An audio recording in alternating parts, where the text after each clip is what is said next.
¿Cómo están, amigas y amigos de A Tu Día Le Falta Pepe y de Vanguardia? Su historia de hoy que cambiará en el mañana en esta transmisión conjunta donde el día de hoy nos adentraremos en un libro, en una autobiografía que es sumamente interesante porque vuelve a poner en la mesa un tema que es central y que varias veces lo hemos tratado en el programa, que es cómo la sociedad dice poco menos que la gente es culpable de tener cáncer, ¿no? ¿Cómo estás, Luis Alberto Soto? Bienvenido al programa el día de hoy.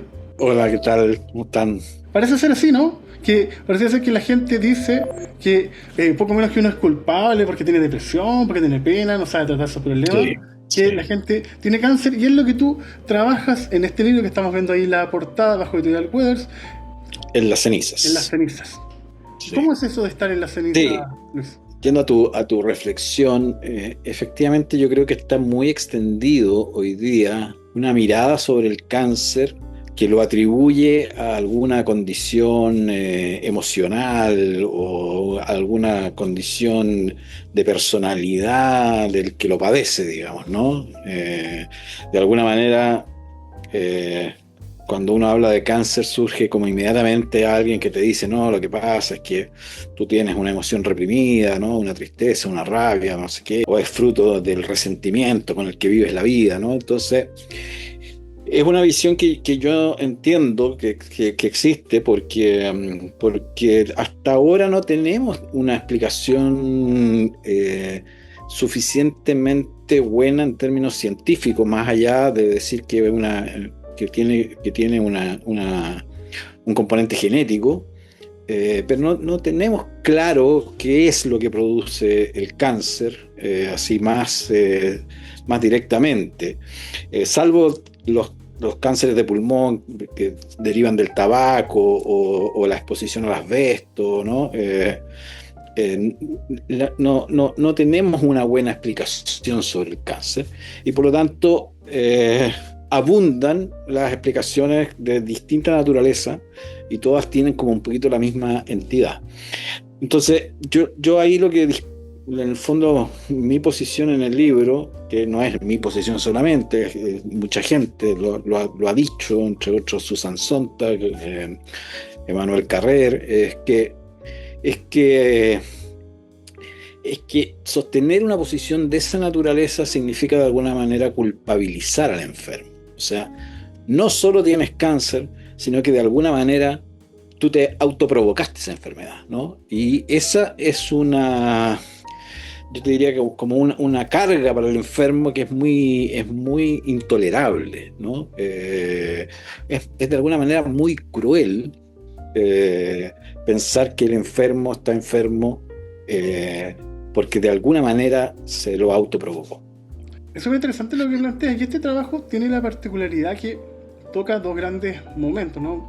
La primera vez que a ti te da cáncer, el periodo actual, y esto está también entre pandemia, ¿no? Una época Sí, súper compleja. ¿Cómo fue este sí. proceso de sentarte a escribir y decir, a ver, cómo lo vamos ordenando este relato? Claro, yo tuve dos cánceres, la verdad. Uno el año 2015, que era un cáncer testicular que tenía un pronóstico relativamente bueno, ¿no? En materia de cáncer testicular se ha avanzado mucho en términos de tratamiento y por lo tanto era un pronóstico relativamente bueno, pero derivado de ese cáncer testicular yo me agarré una infección intrahospitalaria que fue, con la cual estuve hospitalizado 35 días, que fue la que al final casi me muero de eso, no del cáncer, ¿no? Y luego pasaron 5 años en que yo me hacía regularmente los exámenes hasta que me descubren un segundo cáncer, que es un cáncer gástrico, y ese me lo descubren en medio de la pandemia, en 2020, ¿no? Eh, y, y yo te diría que el primer cáncer yo lo viví más bien como un accidente, como algo que te pasa, como tenía un pronóstico bueno, bueno, dije ya, bueno, hay que hacer lo que hay que hacer, hay que operarse, hacer la quimioterapia, pero yo no sentía necesariamente que estaba en riesgo mi vida hasta el final, digamos, ¿no? Es que sí ya estaba, pero a raíz de la infección, ¿no? Y no reflexioné mucho más sobre eso, ¿no? Pero cuando ya me vino el segundo cáncer, entonces yo dije, bueno, a ver, pero aquí necesitamos reflexionar un poco más de por qué me pasa, qué es lo que pasa, ¿no? ¿Cómo es posible que tenga un segundo cáncer, ¿no? Y que este segundo cáncer sí sea más grave que el otro. Este sí me pone en el umbral de la muerte directamente, digamos, ¿no? Cuando yo llegué a la clínica, básicamente lo que me dijeron es que tenía un 20% de posibilidad de sobrevivir.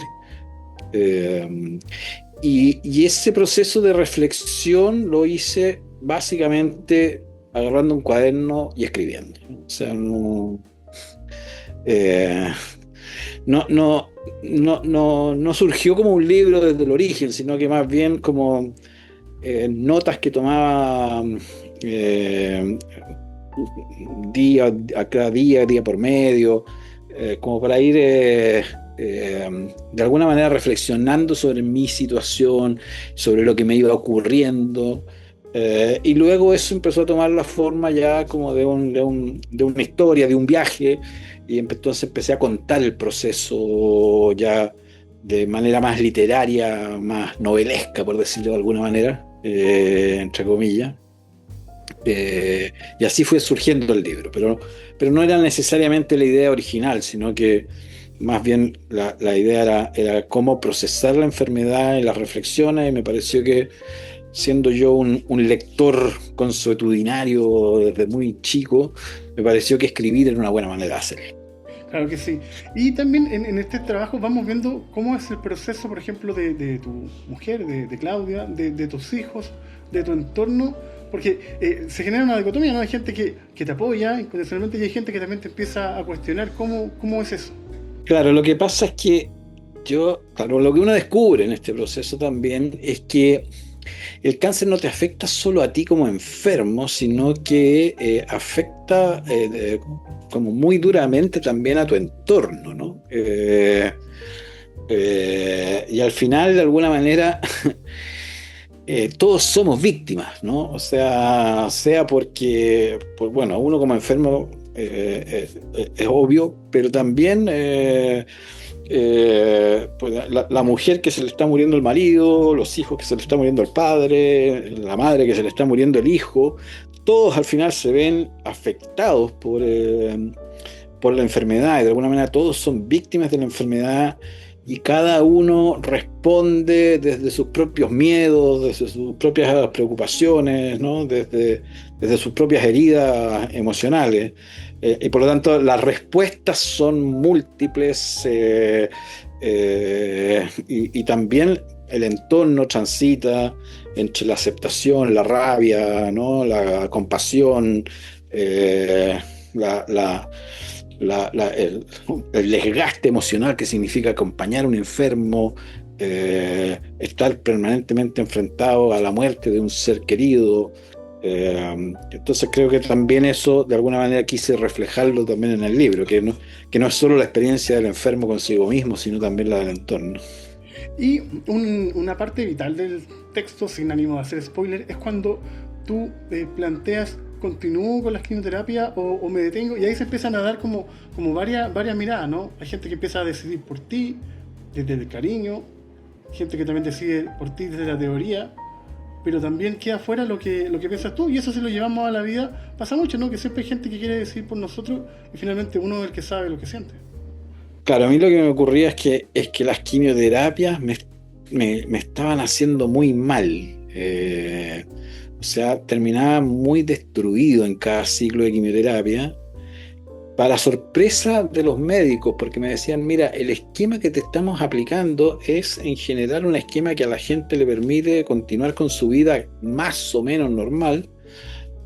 Incluso hay gente que sigue trabajando con este esquema, y no entendemos por qué a ti te hace tan mal, ¿no?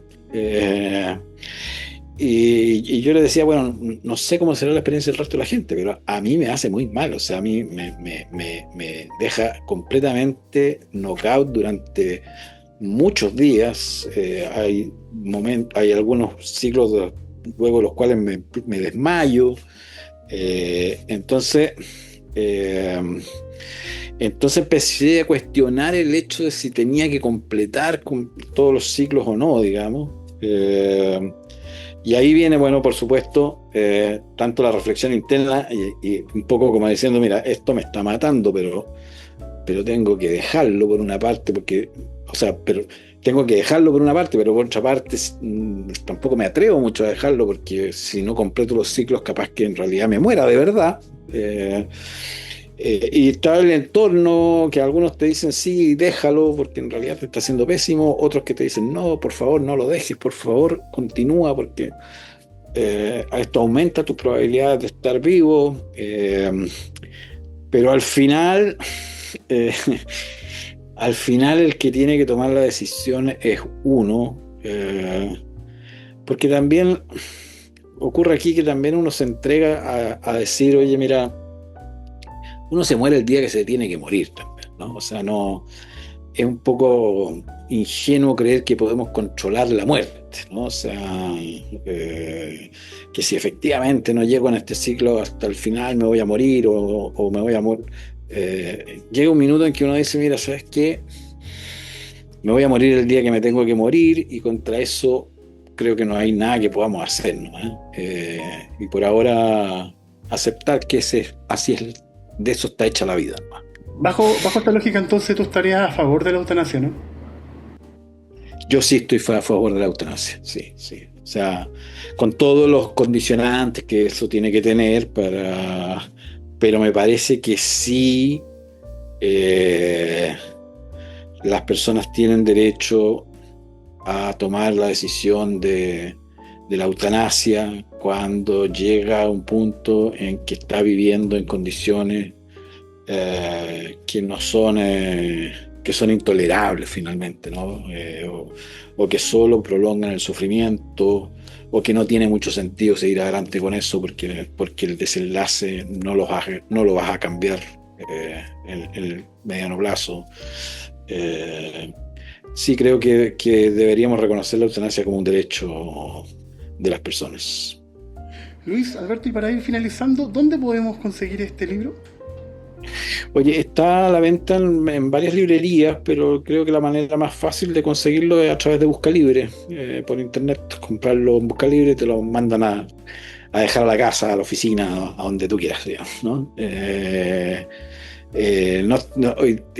No estoy seguro hoy día si está en todas las librerías, porque el libro lo lanzamos hace un mes realmente.